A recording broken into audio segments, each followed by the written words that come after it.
This is my review of ESTORA's omega-3 algae supplement. So this is purely plant-based, 100% plant. So you can kind of see, it's actually small for an omega-3. And it's brown, it's kind of a darker brown in color. Because obviously it's not fish oil or anything like that. So, cover that up because we want to keep that out of the light. I just wanted you to see what they look like. But again, they're soft gels and they're small. These are pretty easy to swallow, which is nice. And they're kind of squishy too, actually squishier than they normally are. So the omega-3 you're getting from this is DHA. And so it recommends 1 capsule daily, but that really depends. So in here, 200 milligrams of DHA.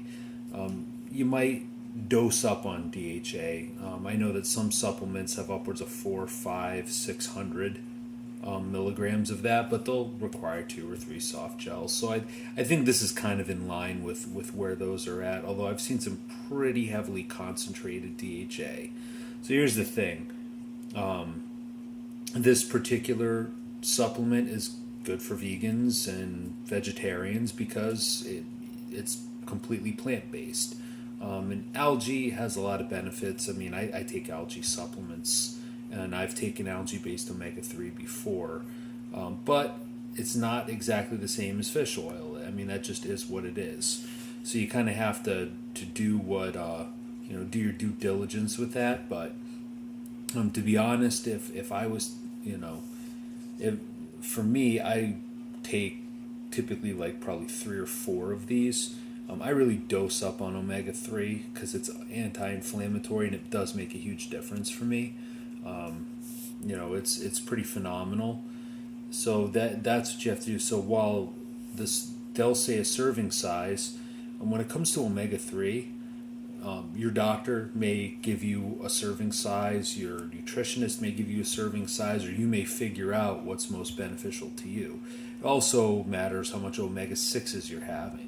So if you're vegan or vegetarian and you eat a lot of soy, you got to have a lot of omega-3 to counteract that because soy is just brutal on you.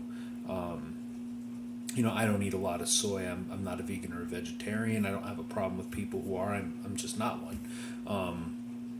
But sometimes when I go out to eat, I get salad dressing, and most of the time, even the all-natural stuff still uses soybean oil. So I'll dose up on extra omega-3 after that, but I don't do that often. But when I do, load up on the omega-3 because, once you get that stuff out of your system, when you reintroduce it, you really notice it. But this is seems to be a decent omega-3 supplement, especially if you're looking for an all plant-based one. Here you go. The only thing you're missing is EPA. There's no EPA in this. So if you're looking to get that omega-3, you got to look somewhere else.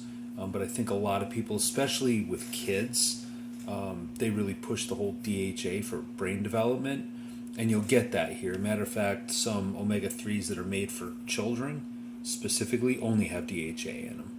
So this wouldn't be bad for them. So that concludes that.